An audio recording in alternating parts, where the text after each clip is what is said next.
Good day, fellow modelers. Mr. Handy back with another handy review.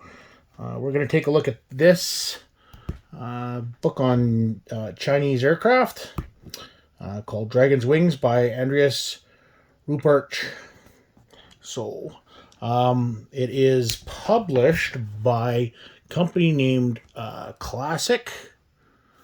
So, let's take a peek. Nice hardcover, which is great. There's your table of contents on what you get. And it's basically just a history of Chinese fighters and aircraft. As I said in a couple other posts, I've taken a bit of a liking to Chinese aircraft. So I've started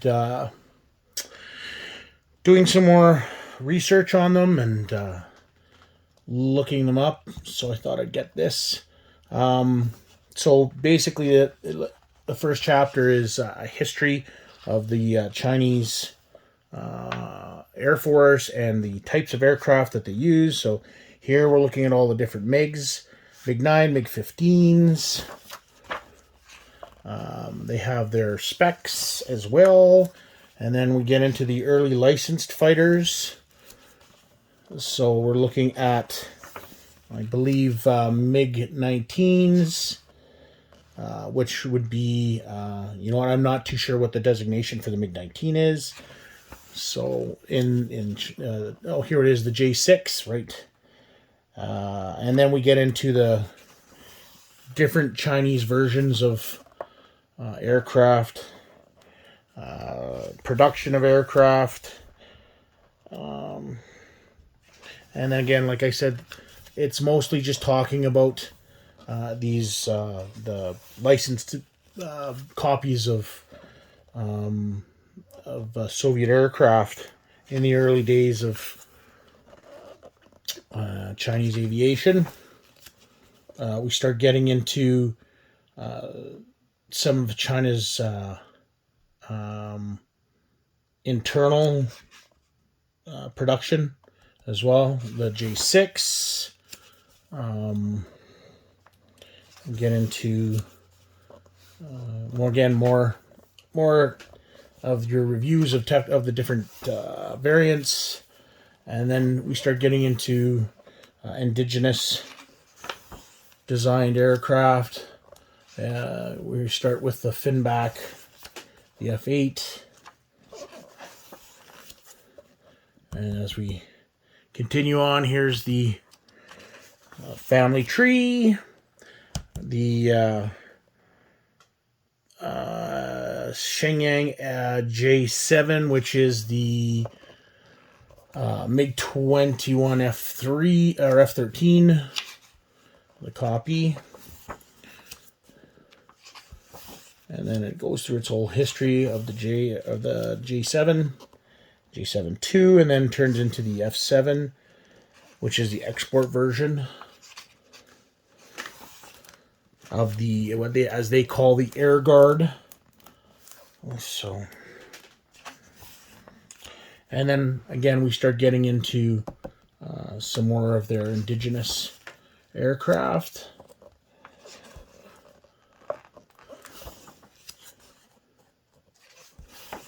Lots on the J7.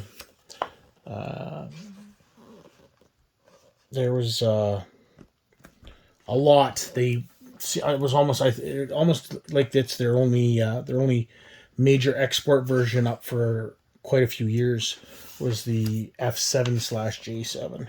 So here we get into some of the newer stuff coming online.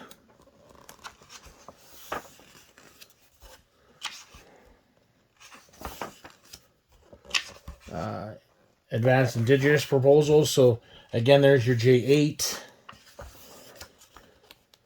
J8-1, and then proposed to the J8-2.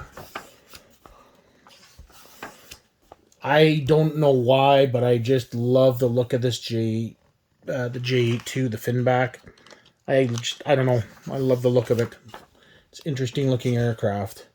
I just really wish there was more camouflage options, because it seems like they're only in this. It's either this gray or the gloss white color.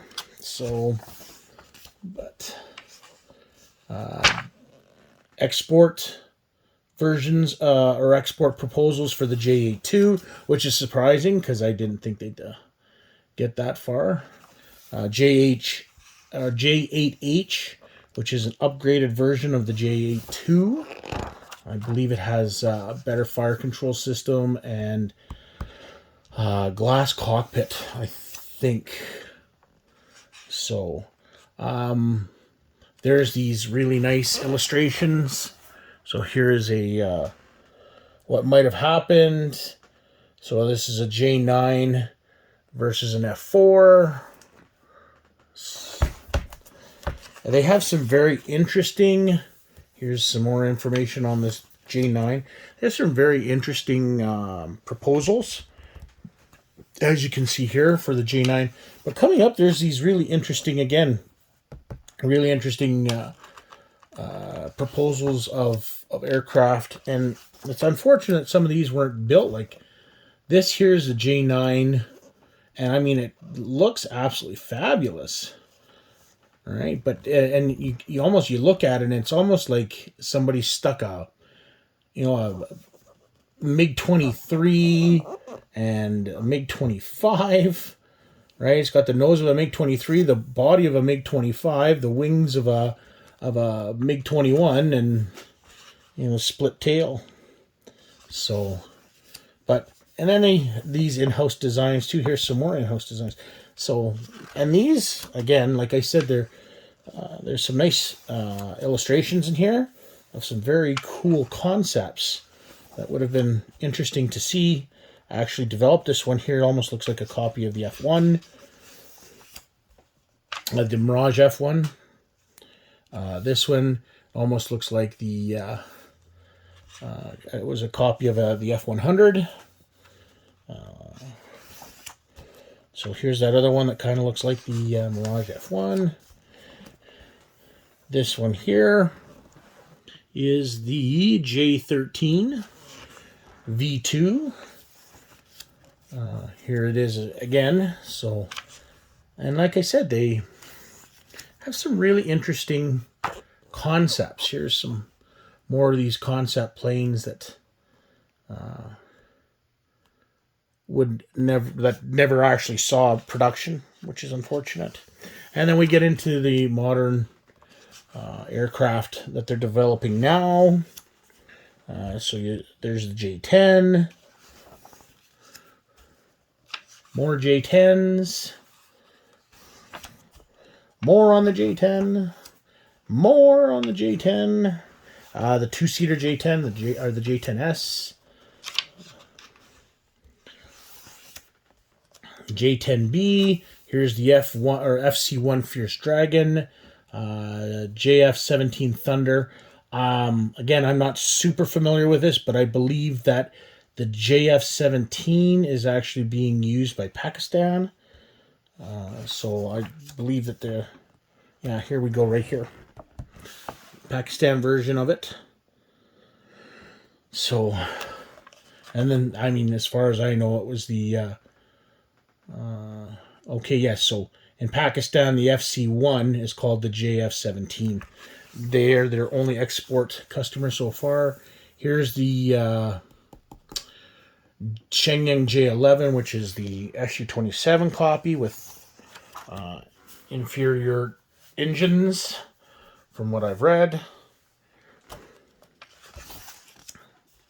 More on the J11.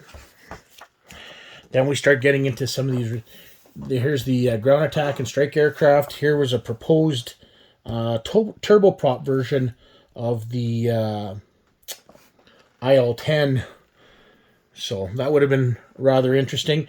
They actually started building it. Not too sure if they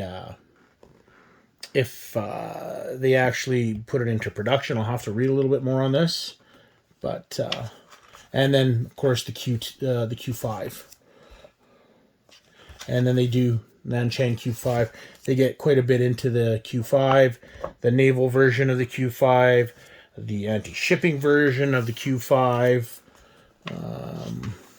There's the Q5i, which apparently was an improved version of the Q5 with radar warning receivers and better bombing radar. So Q5M, not too sure about that. And then some specialized airframes. Again, lots on the Q5. Again, another aircraft that I think is pretty cool, the Q5. And then we get into this JH7. As far as I understand, the JH7 is a single and a two-seat aircraft. And I believe the two-seat versions, and then talk about a little bit here, air-launched anti-ship missiles. I think they're being used by the Navy to carry the anti-shipping missiles. So FBC-1 Flying Leopard, which, as far as I understand, is the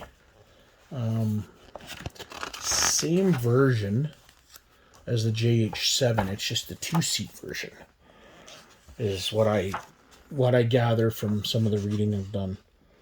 So, and this is the version that's carrying the anti-ship missile.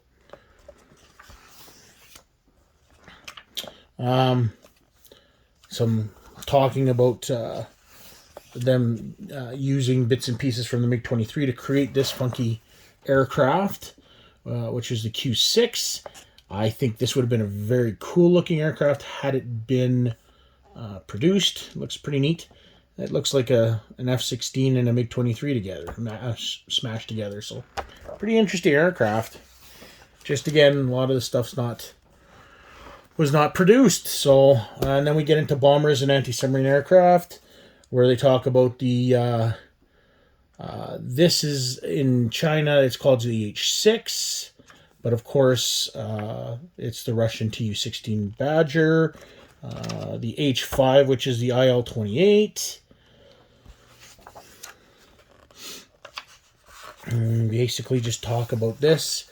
And what I've gathered, here's the Tu-4 Bull, which is just the copy of the B-29, or upgraded version of the B-29 with turboprop engines.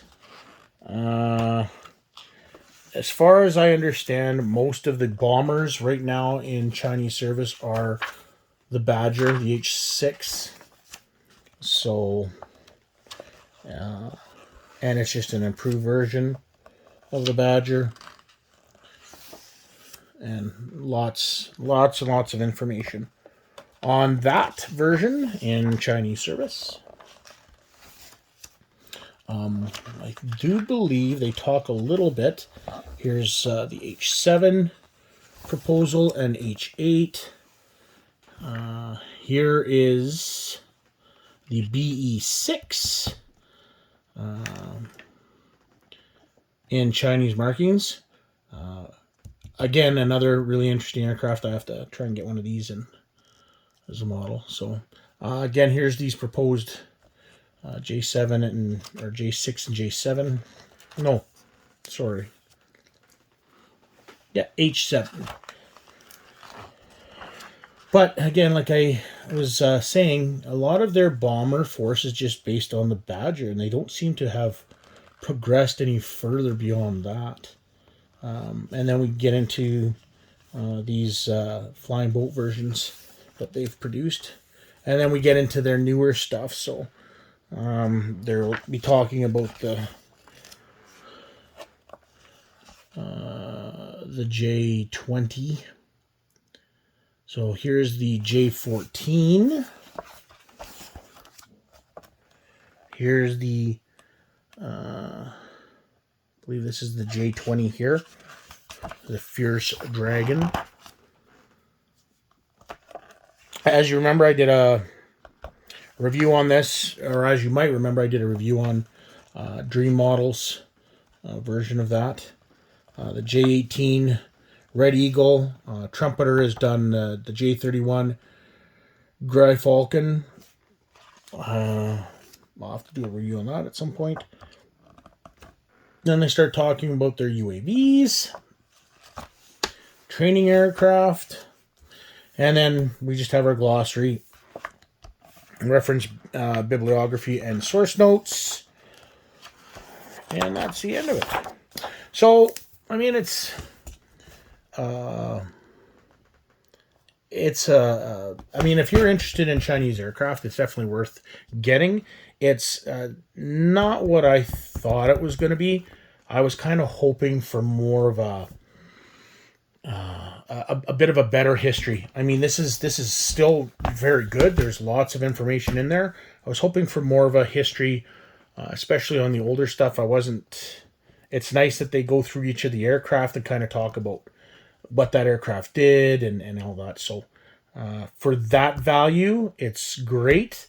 What would have been nice is if they'd added in some information about their air-to-ground and air-to-air weaponry. Because, I just think that we don't have a lot of information on Chinese aircraft as much as, I think would be great. But that's it. I got this one from Casemate Publishing. And I got it on a sale. So definitely worth, like I said, if you're interested in Chinese aircraft, it's definitely worth picking up. Like I said, there is quite a source of information in here. It's just, it would have been nice if it had been a little bit more, if they'd gotten more into the whole aerospace section. Like I said, information about the weaponry would be nice too. That way it's kind of a one-stop source. But like I said, I got it on Casemate. I think you could probably find it on Amazon as well, if that's what you're looking for. That's it. That's it for me. Happy modeling, happy reading, and stay tuned for the next episode of Handy Reviews. See you later.